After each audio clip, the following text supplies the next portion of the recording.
দলিলে যদি ভুল হয়ে যায়, দলিলে যদি দাগ, খতিয়ান, চৌহদ্দি, তফসিল ভুল হয়ে যায়, তখন আপনি কি করবেন?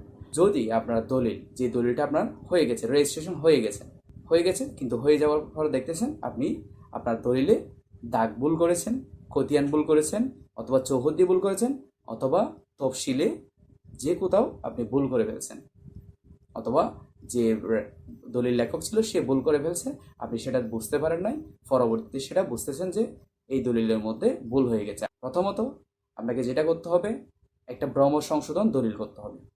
ভ্রম সংশোধন দলিল করে আপনি সেটা দলিল সংশোধনের জন্য রেজিস্টারে বরাবর একটা ভ্রম সংশোধন দলিল রেজিস্ট্রেশন করে নেবেন।